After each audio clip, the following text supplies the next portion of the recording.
Hello, hello. Welcome to session number 4 in day number 3 of our clinical summit week.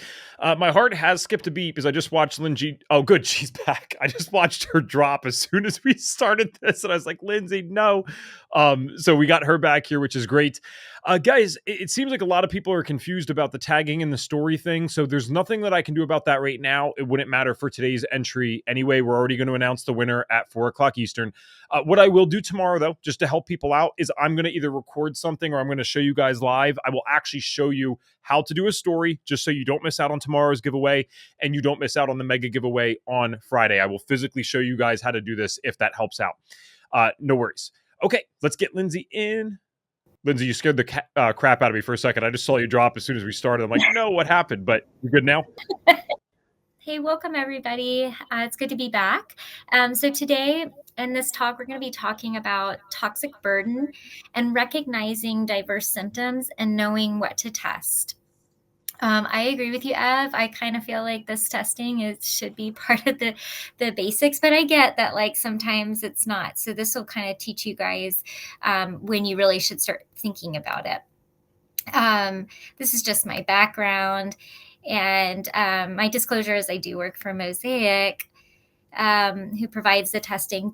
And this will be just kind of the flow of the presentation, but we'll talk about toxicants and mycotoxins. And within each of those sections, we'll give a little bit of background and the importance of assessing the toxic exposure, the types of testing, interventions. And if we have time, we'll do a case study. So if you've worked with patients or you've just kind of heard this story where you have somebody that has been trying to do all the things and it's not working. So maybe you worked them up for like a metabolic panel, hormone, GI health, and there's positives for dysfunction, but the interventions that you typically use or you should work aren't. And then, maybe you're trying to support their diet and their micronutrients, but they have difficulty tolerating even the smallest change. And so basically, like, no matter the intervention, they're not getting better. And so when you hear that and you see that, I want you to start thinking about toxic exposure, because if they are in an environment that is making them sick, it makes sense that no matter what you do, they won't get better until you address the exposure. So if you start asking the right questions, you might just find that you may want to run one of these tests. So just a little bit of background about toxic exposure. We'll kind of just touch on some terminology. So you hear me say toxins, which actually indicate that it's from a biological origin, like a mycotoxin, or heavy metals can sometimes be toxins. But then you have toxicants, which are artificially produced. So those are the man-made chemicals. So just so you know, because I feel like I get that question a lot when I'm like toxicants, I'm like, why are you saying that? That's why. And so when you're looking at toxic exposures, I think it's really important just to understand the background and that how are they being exposed? How are we being exposed, right? So you can do through dermal contact. It can be through ingestion, so it's going through the oral cavity down into the GI tract, or it's going to be through inhalation. And through inhalation, yes, it goes down into the respiratory tract, but it's also going down into the GI tract too, because you have those two orifices, right? Your nasal passage and your oral cavity. And so when you think about that, how are they being exposed? And you think about the pathways it goes through the body, sometimes that will help you kind of design your interventions, right? So like if they're getting exposed from a dermal standpoint through the skin, that's a highly vascularized area. And it usually needs to be very lipophilic. And so it'll go through circulation and therefore be systemically circulating. Ingestion, maybe it stays in the GI tract, maybe it has to go through systemic circulation. And then inhalation is definitely going to be systemic, right? Because the lungs are highly vascularized, and so it has to go through the whole body to be eliminated. And both environmental toxicants and mycotoxins they're gonna have exposures through all three routes. And then something else to consider when you're dealing with toxic exposures is the susceptibility to exposure. So, we kind of understand that it's the dose that makes the poison, right? So it's duration, concentration, the route that it's going, how bioavailable is it, the frequency of exposures. But this other nuanced component is that there's an individual variability. And this is so common when you're working with patients and clients when they'll say, like, I'm the only one that's sick, so nobody believes me that it's my environment because everybody else is fine in the environment.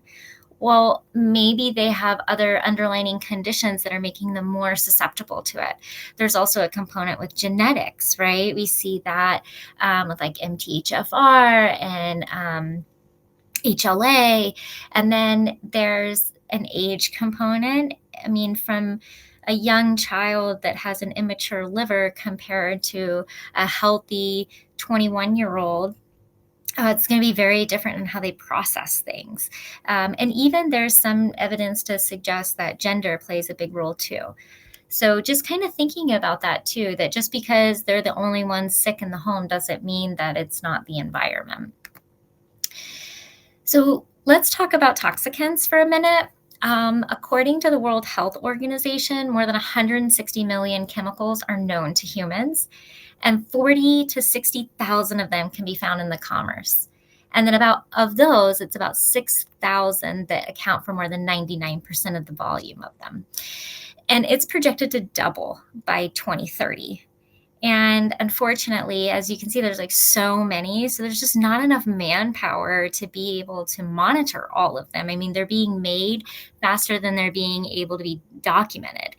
And so the EPA has created a toxic release inventory program, which actually has a lot of really good resources when you're starting to kind of look into this. But right now, they're currently assessing for 799 of those. So just kind of keeping in mind that, yeah, we're going to be exposed to a lot, but there's a lot that we don't even know about. And they recognize that there's issues with its environmental persistence and its toxicity and bioaccumulation. And so just kind of, keeping that in mind too.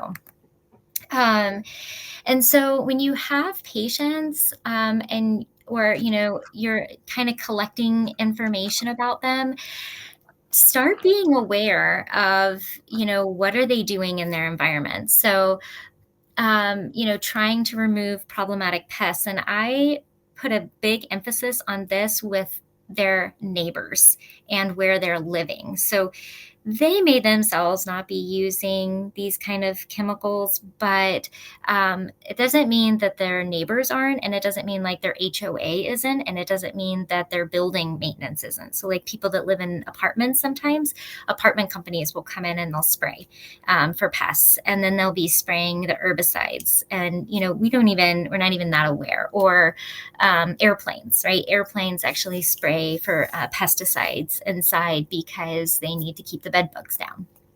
All right. So just kind of keeping that in mind. If your patients are doing hobbies like arts, sports, technology. I mean, in technology, there's actually quite a bit of flame retardants on them. So just kind of keeping that in mind. What are they using? What's their makeup, their hair care, their body care? I think that one's I think we're becoming more and more aware of that all the time. And also what's going on in their home from a furniture and decor standpoint, and in their cars. Maybe if they got a new car, they like mentioned they moved into a new home, kind of start thinking about that too. And don't forget about geography. So there's going to be certain parts of the area of the United States that there's going to be more common chemicals. So, with like, say, for California, a lot of times they're heavy in perchlorates, or Florida is going to be pretty heavy in pesticide use, like organophosphates, and atrazine is another one. And then, sometimes like more in the industrial, you might be thinking about Jersey. So these are trends we see in the lab, and why it's really interesting when you start testing your patients, especially if you're in a certain area, you can sometimes start to see trends within that toxicant exposures too. So I think we've kind of just, talked about this, but it's ubiquitous, right? It's inside and outside. And I think because we spend so much time indoors for work, it's really important that we assess indoor air quality as well. So, when you're looking at these health impacts and how it ties to your patient's symptoms, what we did is we took a lot of the toxicants that we measure and we placed them in these different categories that have been known to be influenced by them. So, you have endocrine, cardiovascular, carcinogens, reproductive, respiratory. Um, and all of these can actually create a lot of oxidative stress, inflammation, cell death, mitochondria dysfunction, impaired immune function. And so, kind of keeping this in the back of your mind when you have patients that present like this. Like, so for example, if you have somebody who has a lot of endocrine disruption, hormone panels are off, but it's not really making sense, maybe you think about that. And then these are common symptoms that are associated with toxicant exposure. I would say, aside from the obvious of like headache and fatigue and eye irritation, respiratory issues, a lot of times they'll come and present with like cognitive dysfunction, memory disturbances, mood changes that are really recent onset. That's not their norm. It's not progressing over time. Like it's a pretty acute change. And then there's different associations for diseases that with toxicants. A lot of the neurological ones are big ones. Pulmonary issues, cardiovascular issues, metabolic syndrome, infertility is a big one. In fact, I had one patient that came through who was having trouble conceiving. They were on their fourth pregnancy, and they just like couldn't conceive anymore, like, or they had 3 children already, and then she started this job and then like her fertility went down, and it ended up being that she was being exposed to flame retardants so frequently with the fabrics she was working with that's what was influencing it. And once we took it out, she could conceive again. So it was really, really interesting. So just think about that too. So when you're kind of evaluating these patients and you're testing them, it's kind of helpful to have this framework to conceptualize it and to be able to kind of have a plan. So this is what we typically use. We assess the exposure, we look at the health impacts and like how is that going to personalize the interventions. We discuss avoidance, and then we go back and we kind of look at like, okay, so what else do we need to be doing for their system to support.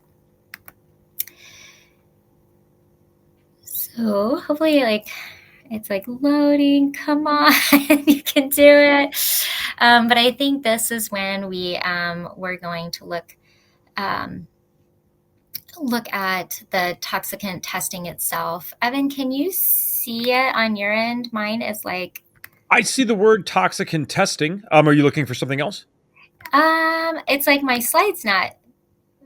Oh, there it is. Okay. I don't know why, okay, there it is. I couldn't see it on my end. Thanks. Okay. Okay, so this is another tool you can use along with the toxicant testing. The National Association of Environmental Medicine has this questionnaire that they can start to fill out to kind of bring some awareness. But keeping in mind, this is more subjective. And so I see this all the time where they're like, oh, no, I'm not being exposed to anything. I use, I use products that don't have any BPA in them, or like they're clear. They say they're all natural. But most people aren't doing things that they intentionally know are causing them harm, right? And so I think this is a good start, but I really think with toxicant testing, it kind of helps fill the gaps, and it brings some awareness to them and empowers them to be able to say like, oh my gosh, okay, I really need to change, and this is what I can change. So in our tox detect profile, we're actually evaluating 26 different metabolites from toxicant exposure. So what'll happen is we take in the toxicant and then we metabolize it, and that's what we're actually measuring in our urine test. We're looking at phthalates. So remember with phthalates, that's the one that is making the plastic soft. So, I mean, it's ubiquitous. That is in everything that's plastic mostly. So that's really, really common, BPS and BPA. And the reason why we're measuring both is because now you're starting to see a lot of BPA-free products. But what they did, and this is very common in this industry, is they just changed the structure just enough to call it a different name, but it still does the same thing. So they don't have to change the composition of the product very much. So yes, like maybe the plastic bottle is BPA free, but most likely it'll have BPS in it. We measure a lot of VOCs, like styrenes, benzenes, ethylene oxide. And something that was interesting to me is I was just traveling and I was in a place that was heavy in smog. And I was like getting a lot of respiratory irritation. And then I was like, oh, I wonder what kind of toxicants can be in there. And it was they were noting that it was very high with a lot of the VOCs. The VOCs actually get trapped in the smog. So if you're in an area with a lot of smog, be aware of that. Parabens are typically used in preservations. And then we've got numerous different pesticides like organophosphates, glyphosate, 2,4-D. And 2,4-D is kind of interesting because they use that in place of glyphosate. So they'll be like, oh, it's glyphosate free, but most of the time it's because they just replaced it with 2,4-D. Atrazine, pyrethroids. Pyrethroids are kind of neat because that's actually what's used in a lot of flea prevention. So if maybe your patient has dogs or cats and they're using these things with them, definitely be on the lookout. And then we have a section that's like other environmental toxicants like TPP, which is triphenyl phosphate. That's the flame retardant that's in nail polish. You have perchlorate, which is a compound found in bleach. And then oxybenzone, that is the one that's a UV absorber for and put in sunscreen. And in fact, it was really interesting. We were looking up other sources of it, and it's in like perfumes and lotions. And I'm not quite sure why. I'm guessing it has something to do with the stability, but so that's a really neat marker that was just added too. And something I want to note too is if you listen to my lecture at the beginning of all this with the organic acid, you can actually use the organic acid to see metabolic impacts from toxicant exposure. And we'll kind of touch on that in the end. This is what the test looks like at the very beginning. You get a summary of the results of that were abnormal. And then we go in and we kind of talk about just a summary of the interpretation. And then you get a longer interpretation at the end to kind of help you sift through where this might be coming from when the patient presents it. And this is what it looks like. So like say you had somebody with phthalates,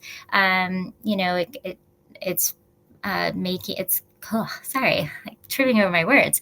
So it makes the plastic more flexible. It's an endocrine disruptor. And where you can find it, I mean, it's basically everywhere, but toys, food packaging, shampoos, vinyl flooring.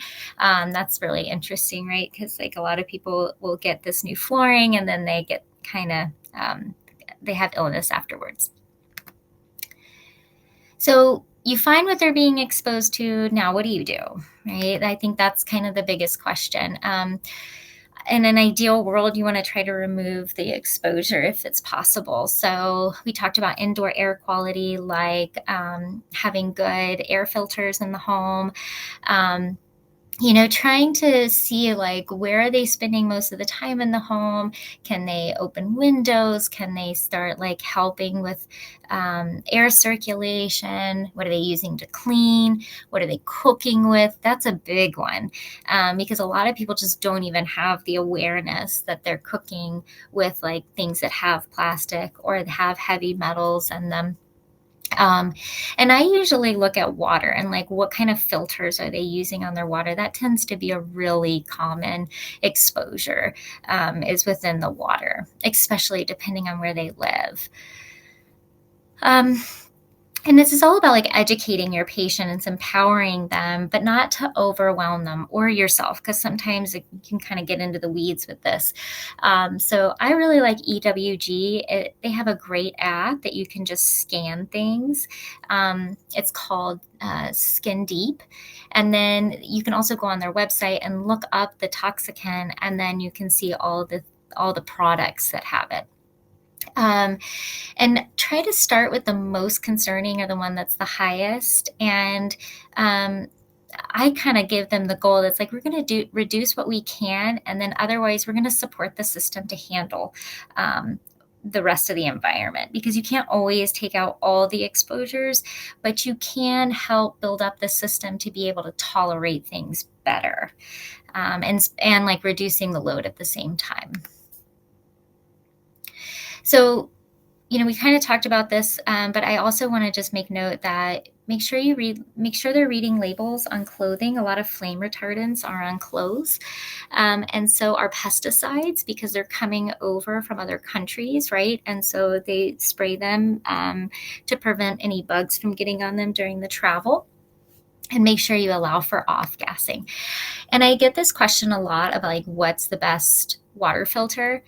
Ideally, you want to test the water to see what you have to deal with to pull out. But in the event that that's not possible, or they don't want to mess with it, it's usually carbon and reverse osmosis combined. If you look on this chart, you can see that carbon and reverse osmosis kind of complement each other. And so that's the ideal. And then if you do reverse osmosis, make sure you educate them on remineralizing the water as well.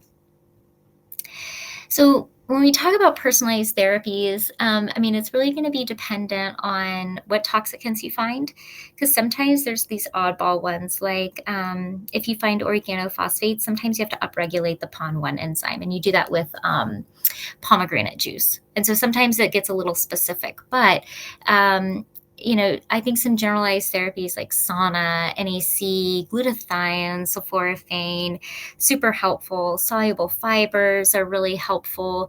You have those adsorbing binders like charcoals, clays, humic acids, and chlorella, liver, gallbladder, kidney, lymph elimination support.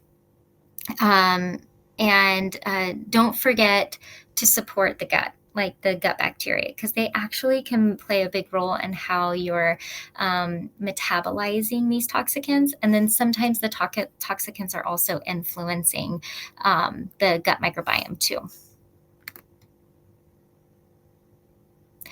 And then we also provide you with this chart. It's all the toxicants that we measure.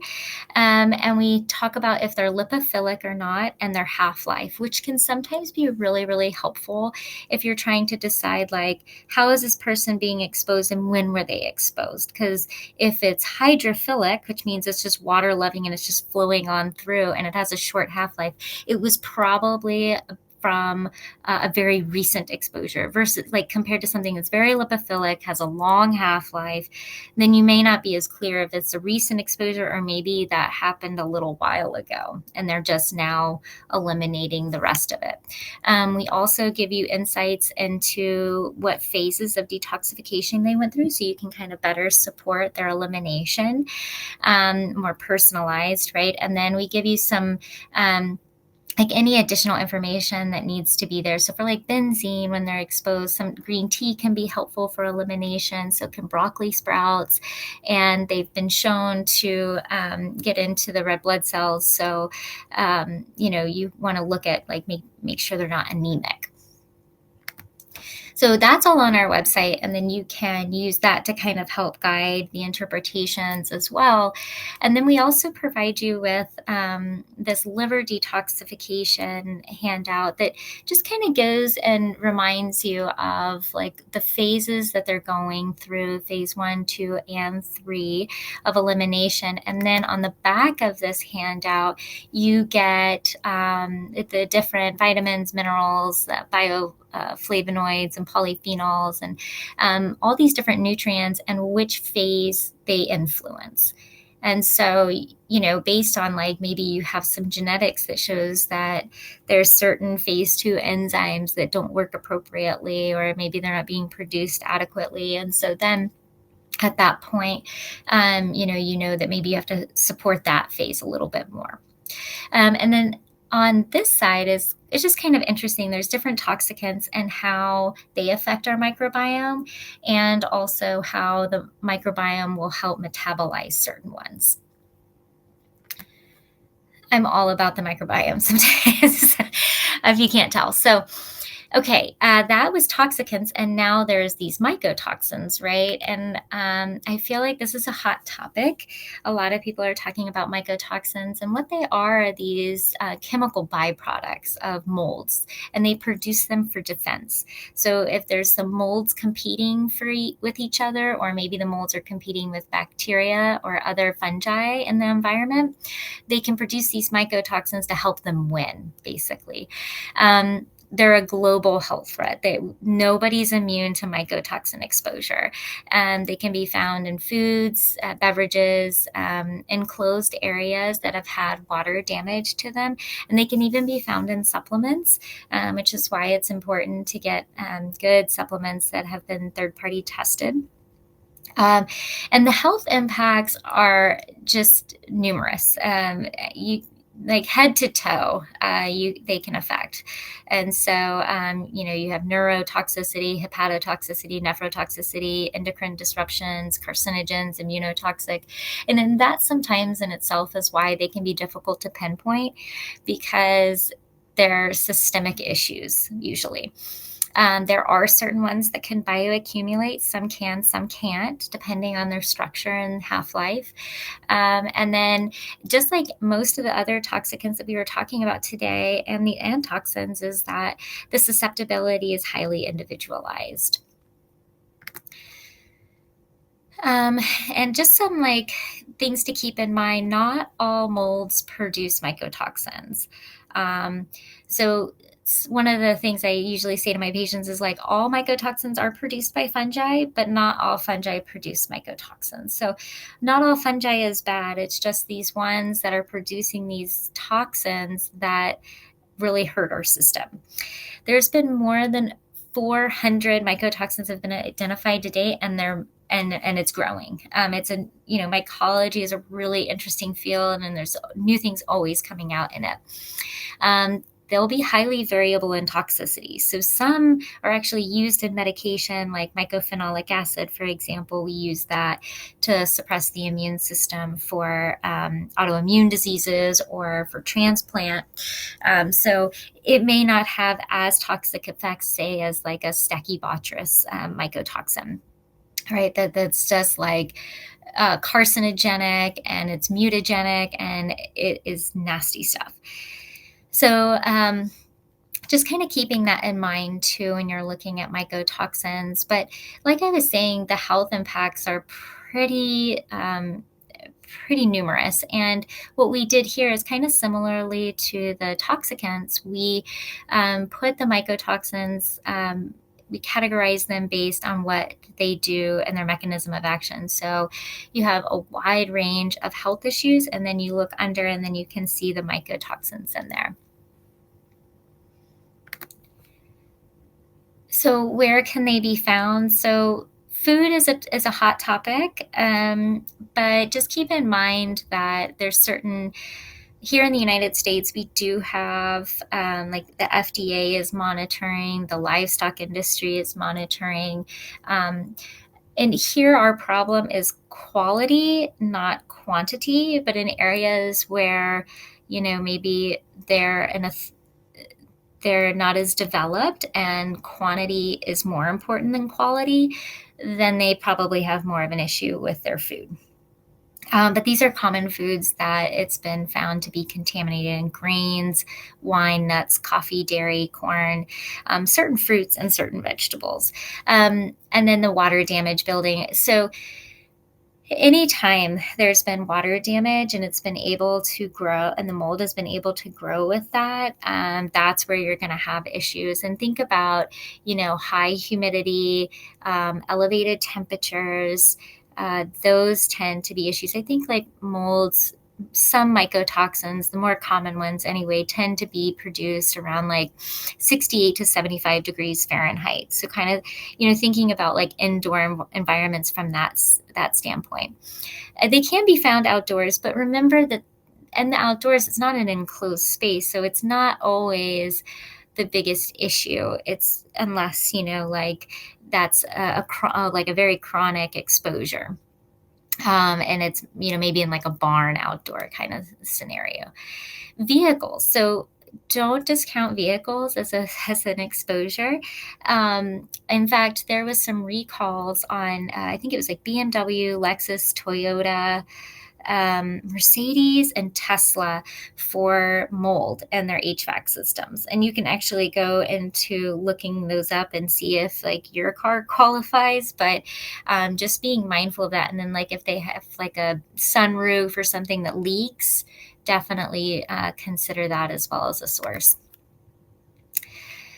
So when you decide that you want to run a mycotoxin test, these are the different mycotoxins that we're looking at, and these are the types of molds that produce them. So we're looking at the common ones, some common ones from Aspergillus, Penicillium, Stachybotrys, Fusarium, Ketoglobicin, or Chitomium, and then various molds, which is like citroninin. So citroninin is produced by a lot of different molds, and so sometimes that one can be interesting to evaluate when you're trying to think about, maybe they're being exposed to other ones outside of this. So our testing, we do liquid chromatography mass spec. So what that means is that we're actually looking at the mycotoxin itself, and it's very, very specific. So you have a really low chance of false positives. And we're looking at the unconjugated mycotoxins, and this is actually what's starting to use in the medical literature, and it's growing more and more common to use the LCMS. And this is what the report looks like, right? And so kind of similarly to the toxicants, the first page is your summary of like the abnormals, and then it'll go into giving you all the levels, and then you have the interpretations in the back, and we try to give you like information on source, mechanism of action, that it's having on the health impacts, and then clinical insights, and that's kind of where you'll get some information about treatment plans and things. And then we also give you a chart on sources of exposure. And sometimes this is really helpful for patients, like when they're like, I don't even know where to start to look. Like say, for example, when they have a Fusarium mycotoxin. Well, Fusarium is a mold that grows very well in a super saturated environment. It has to have a lot of wood, a lot of cellulose, and a lot of water to grow. And so you'd be kind of looking for things that are like more like standing water. And it's helpful to be able to understand that when you're helping the patient try to dive into why or where to look. And so who's at risk for this? Really everybody, because everybody lives, most everybody lives in a home that has the potential to have water damage, because we all have running water. But kind of thinking about when they have these allergic sinus issues, that's a big one. A lot of congestion. If they've had a newly developed mold allergy where they really didn't have that before, those are like very obvious symptoms. But what are less obvious that I think is important to note is if they start to develop odd GI issues, because there's a suppression of the immune system, and also mycotoxins can be antimicrobial. That's how they're like, fighting with other organisms. So thinking about that, and then food sensitivities. And they've developed new food sensitivities, maybe because of the GI issues and the leaky gut that's starting to ensue. And then that happens. A lot of skin issues. Skin issues are very common with mold. Immune dysfunction, like if somebody's coming to me and saying like they're always sick and everybody in the house always catches everything and they can never really quite get better, that's something to think about because these are very immunosuppressive. Cognitive issues, chronic fatigue, changes in mood, kind of similar to the toxicants, right? So it takes a little bit of digging to figure out like if it's one or the other, or maybe both. And weight issues. So sometimes it looks like they're losing weight, but sometimes it looks like they're gaining weight. And part of that, is this mechanism that the body's trying to save itself from these toxicants, or these toxins, and so they're letting it go into the adipose tissue because it's not very metabolically active, right? And so then they can't lose weight because the body's holding on. And then these are different diseases that have associations with mycotoxins. Autism, IBD, infertility, Alzheimer's, Parkinson's, kidney disease, because a lot of these mycotoxins actually bioaccumulate in the kidney. And it's usually passing through the kidneys, right? And then, associated cancers like liver cancer and esophageal. So where are they coming from? We kind of talked on this, but I would just keep in mind that nobody's immune to it. Like some people will be like, oh, well, I live in, Arizona, and so it's very dry and I won't have mold. But that's not true because you can still have water leaks. I see it all the time with plumbing issues. And so if you have water leaks and you have a high cellulose content, you probably have it. And there's some molds that can grow without a lot of cellulose. So you see it on the tile, on the grout, in the bathroom. So just keeping that in mind. And just because they live in a new home doesn't mean they don't have mold. I can't tell you with like all of the industry, especially happening in Florida, where it's quick development and the houses go up so fast and it's kind of done sloppy. And then they have issues with leaking plumbing and things like that behind the walls that they can't even see. So it's just really important to do a thorough investigation.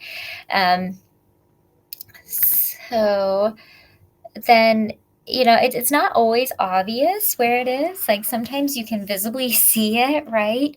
But also think about mattresses too. I've seen that quite a bit with the kids, especially if they have a lot of accidents on the mattress. And depending on the type of mattress that you have. But, arguably, I would say that indoor environments are the most concerning because they're in an enclosed space and you're spending a significant amount of time there and it's enclosed. It's not aerating very well, right? And you're getting exposure not just orally, but respiratory and dermally because, if you're sitting on the environment, and it's contaminated, and then it's getting through your skin because they're very lipophilic. And food is a component, and you'll hear people talk about this of like they're trying to avoid moldy food, which I'm sure you definitely don't want to be eating moldy food. But trying to avoid all foods that have mycotoxins is really impossible. And just to keep in mind that we do have some governmental regulations happening there, that they're monitoring certain mycotoxins and they're only allowed to be at certain levels before they pull them off the shelves. But the most common foods, and we kind of touched on this earlier, was the grains, nuts, coffee, dried fruit, beans, fruit juices. And then just keep in mind that organic is not always better. And if you think about it, organic is using less harsh fungicides, right? They're still using some fungicides, they're just not as harsh. And if you've ever put an organic berry on the counter, have you ever noticed how moldy it gets quick? It gets mold quick, right? Quicker than the conventional. So I try to stress this, that I'm not going to say don't eat organic. I'm just saying that it doesn't mean that you're free of it. And then fiber, actually, nature's pretty neat, and fiber in the foods actually helps with elimination and systemic absorption through the gut. So if they actually did a study with livestock, and they showed that when they gave fiber with the feed that was contaminated with mycotoxins, they didn't have any mycotoxins circulating, and it all was coming through the stool. So pretty neat. I like to say that. So that's why I'm a like big pusher of fiber, because like it's just going to pull them through the stool, hopefully, instead of allowing them to be systemic. And here's a 2024 study. 2024 study that showed that there's actually a decrease in mycotoxins from the fusarium. That's the zearalenone that we're measuring, and the innitins. Since the 1990s, and that there is similar contamination with organic versus conventional, but ochratoxin A is still really hard to get below the maximum concentrations. So it's still a problem, but they're working on it. It's getting better. And to me, I try to focus on the environment, and then using the diet to kind of support with like anti-inflammatory. So first thing, just like as intoxicants, remove the source. I tried to give you guys these are like different testing methodologies that mold investigators will use, or that the patient can do on their own. Gravity plates are like the ones you would get at Home Depot or Lowe's, and you just put them in the room. And that has some potential for false negatives, in the sense that you may not be catching everything because you're relying on the spores to reach the plate. So I just try to be mindful of that with people, that if they're using it, like, don't rely just on that. The ERMI is kind of your gold standard, in the sense that it's the most thorough, because you're actually pulling up the dust with like a Swiffer, and that's where a lot of the mycotoxins land. It's just really expensive. So it just really kind of depends on what the patient can do. And sometimes, the question is like, well, should I just get a mold inspector? And I tend to lean on yes, because if you find something, you're going to have to find one anyway, because the way it usually goes is you get a mold inspector, they create the report for the remediator, and then the remediator goes in and does it. And that's kind of how insurance, if they're going to cover it, will want. And then if that's not even feasible, I do try to talk to them about safe spaces. So like, have an area that has good air filters, clean the dust, don't let dust build up, and like safeguarding and avoiding contaminated spaces. Like, maybe you close that door and you just never go in there, and make sure that the AC is not filtering through there. And then just making sure that they're retesting, because you just want to make sure that it's taken care of. Like I was saying earlier, some people will recommend a low mold diet. I don't think there's anything wrong with going no grain, nuts, coffee, dried fruit, alcohol, processed meat, cheese. I mean, that's usually what they're pulling, which is, I don't think there's going to be any issues with that.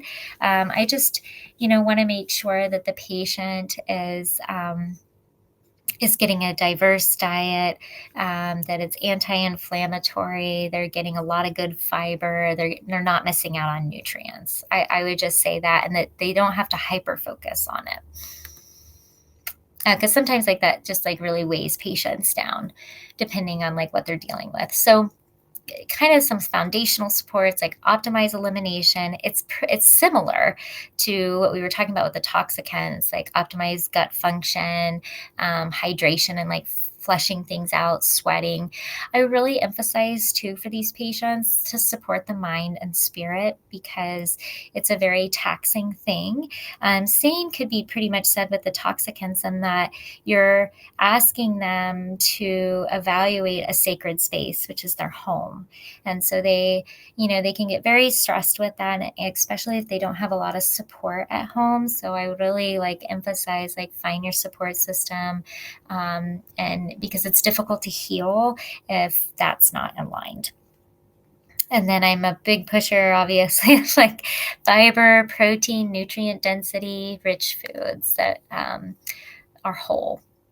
And so, you know, this kind of goes into like more detoxification. And so I kind of put some things that are a little bit different in the toxicants, which is, if you're doing like specific liver support, like dandelion root or milk thistle, NAC is super helpful for the kidneys, and so is curcumin and beet. And I really like TUDCA as like a bile support along with a liver support, but you have lots of options just depending on what they need. The where it differs though is that in mold exposure, they have the propensity to actually have an overgrowth of mold in the gut or in the sinuses are the most common areas. So antifungal treatment sometimes needs to be initiated. And we talked about that a little bit in the oat course or the oat talk, but when you're I would say where it diverges, because sometimes they need antifungals in the sinuses and sometimes they need it in the gut. And this is a really cool chart that we have available for you on our website. It's the specific binder that's been shown in literature to support binding of the mycotoxin. So you can kind of see like, aflatoxins is clays, glucomannan, chlorella, humic acids. And I use a lot of probiotics for finding out mycotoxins and helping support the gut. And you can see that it works on every single one of them. And then again, this is my probiotic spiel, but these are the probiotics that actually have been found to the specific ones that have been found to bind to these specific mycotoxins or battle these specific molds. And then I gave you like the mechanism of action of how they're actually doing that. And then, what I was saying earlier is you can use the oat to kind of help personalize the therapy even more. So, in the first part of the oat, you can see if there's any mold overgrowth or mold activity. That's markers 2, 4, 5, 6. Marker number 9 kind of shows you if there's an additional mycotoxin that we're actually not even measuring. So that could be something that you look at. There's also this big influence on the microbiome from herbicides. And so you can see that sometimes Clostridia will actually overgrow and need to be addressed if they're having a lot of exposures to herbicides. And then, like I was saying earlier, that there's a lot of different mycotoxins that can actually kill the beneficial flora. And there's like a battleground happening. And so oftentimes what's common with a lot of mycotoxin exposure is yeast overgrowth, because you have that perfect storm where you're like suppressing the immune system, and then it's also killing off some of the beneficial flora, and then it's allowed to overgrow. The other thing is that if they do have a mold overgrowth, it can actually increase the oxalates, which could lead to more pain. So if that shows up on the oat, you kind of know how to address that pain component as well.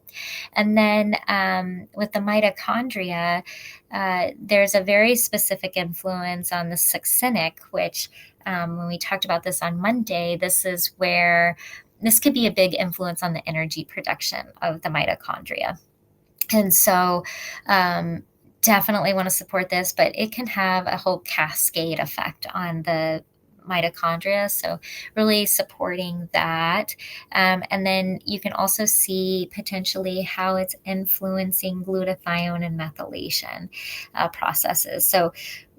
So then you know that like sometimes I'll use this to kind of gauge, do I want to use glutathione or do I want to use NAC? Because if glutathione is already insufficient, it's like you're already working at a deficit. So you might as well go ahead and support glutathione instead of using NAC. And then interestingly enough, I didn't really get into this much, but on the first talk, but there's certain organic acids on that test that are metabolites of toxicants, of direct toxicants. So there's markers 11 and 12 are metabolites of parabens. And then marker number 68 is a metabolite of styrene. And so we actually gave you a table on our website. It's under the blog, like organic acid test provides insight into toxic exposure. And you have a table where it's like a specific organic acid test is present, and then what that could potentially mean from a toxicant or toxin exposure, and then which test it should go along with to maybe give you more insight.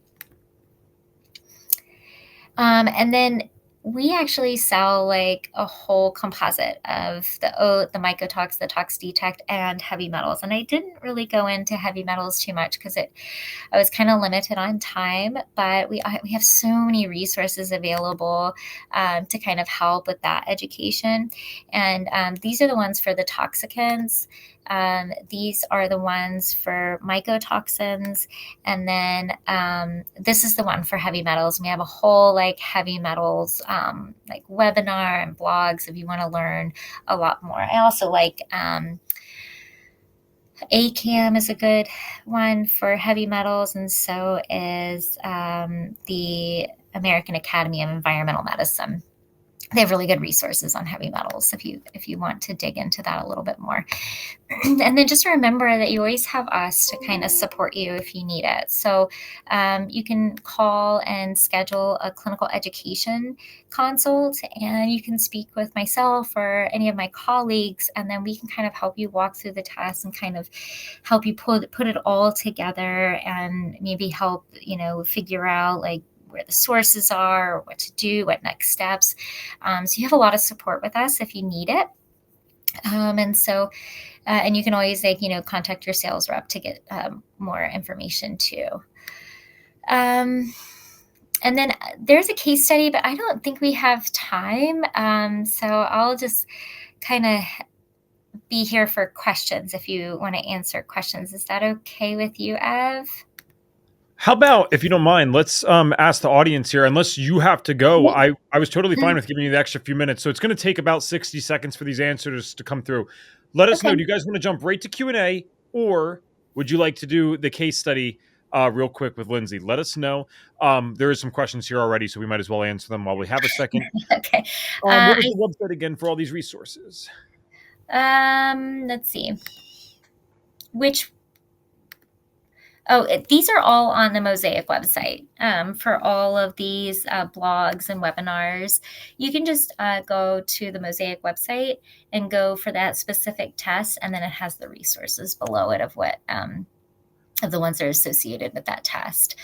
I like VSL number 3 is a really good probiotic. It's really it's a high volume, but I also like Clear Labs is really good, and Research Nutritionals is also pretty good.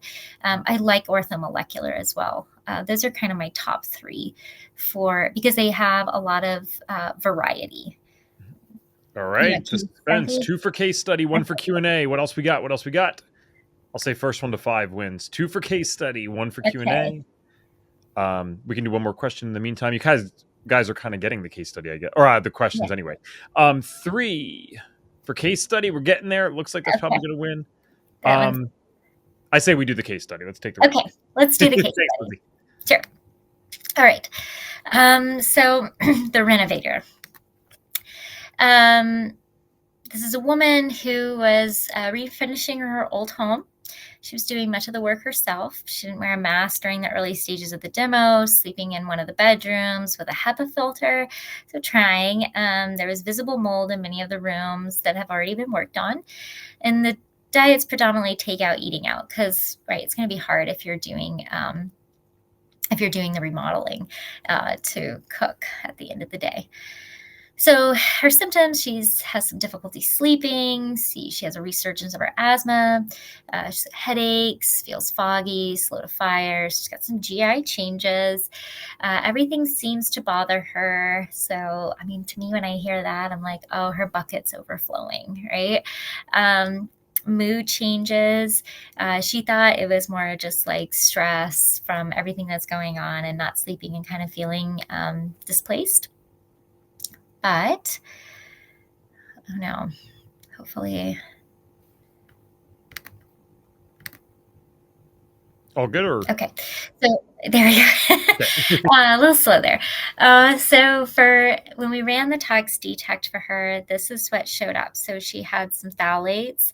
She had 1 bromopropane. She had ethylene oxide and perchlorate. And then she had a moderate amount of the another phthalate, a xylene, and a styrene. So like some VOCs. And some people would argue that like the moderate doesn't really have much clinical relevancy because like statistically it's not above the 95th percentile. But I would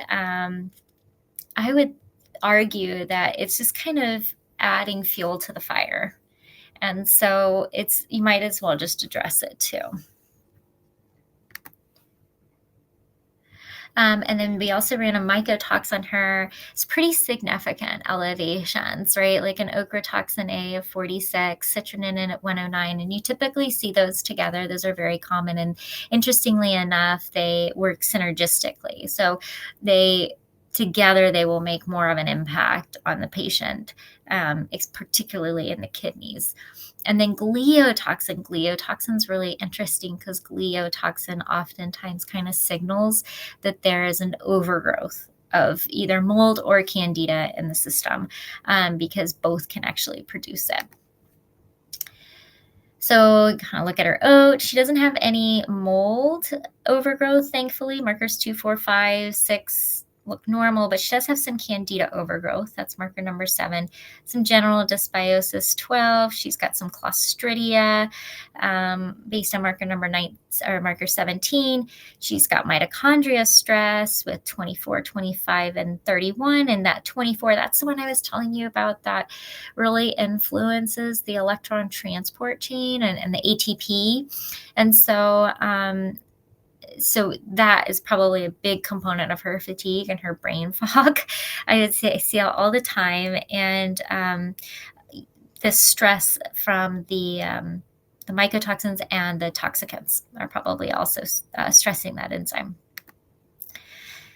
And so that was really the only abnormals on her oat. So what we did is, avoidance. Avoidance is key. So we asked her to stay somewhere else during the renovation and wear the PPE when she was there, have the HEPA filters on, ventilate the house, filter her water, and try to get reduce the VOC products where she can.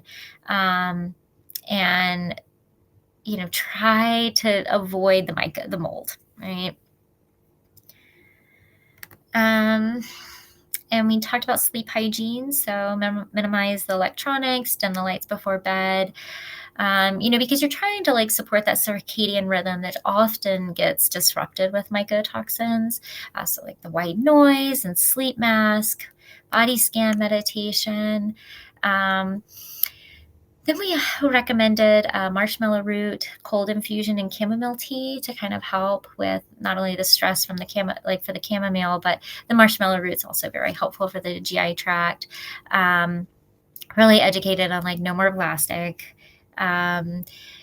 Tried that whole foods based diet, organic when she can, eliminate the dairy.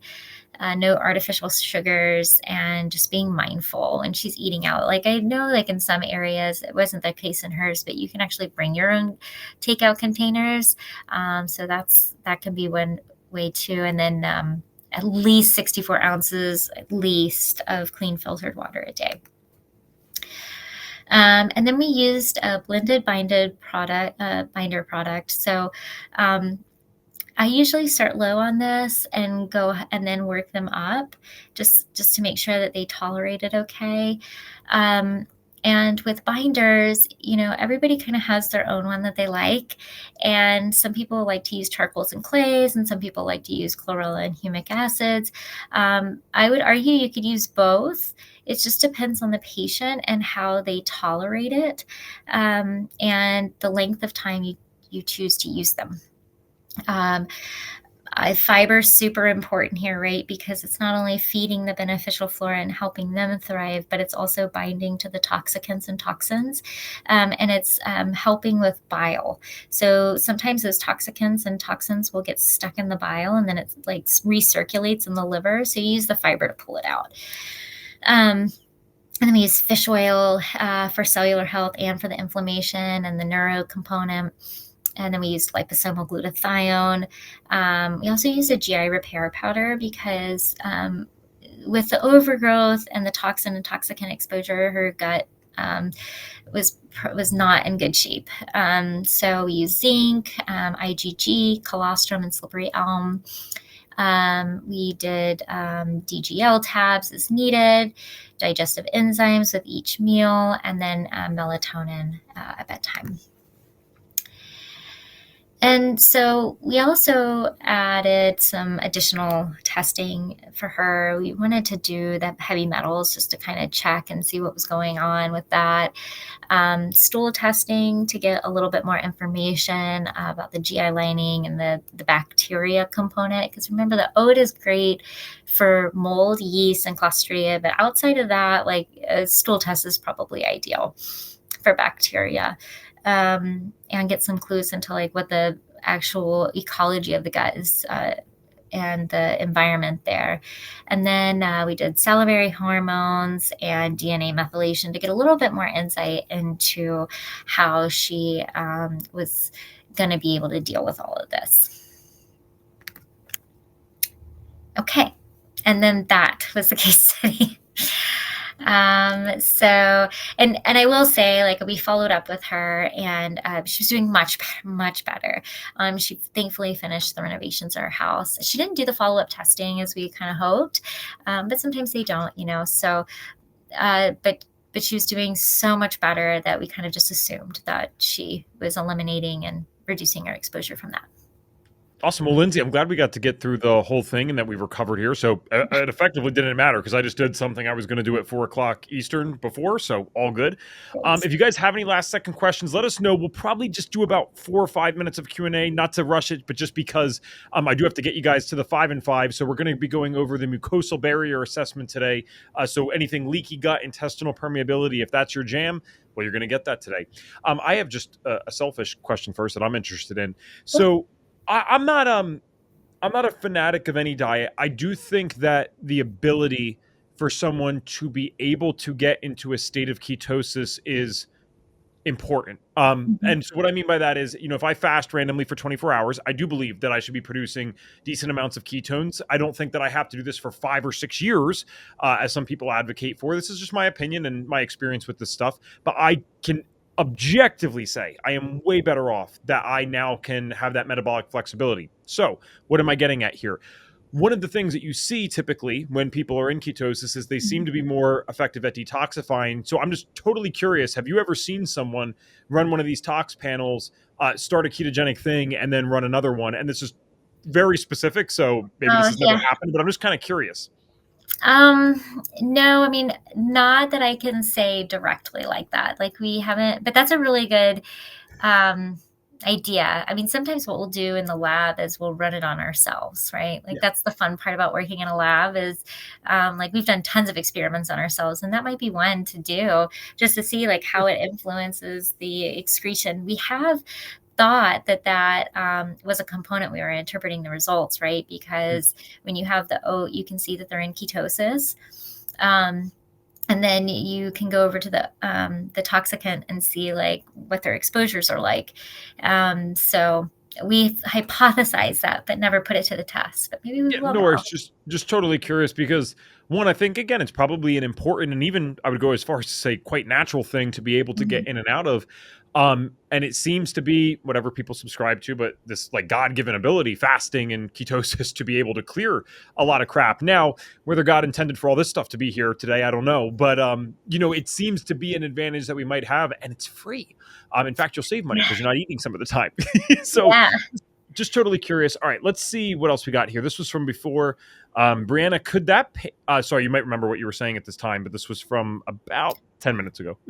Could that pain coming up be because of mycotoxins be mistaken for endometriosis pain? I said that wrong, but you get what I'm saying.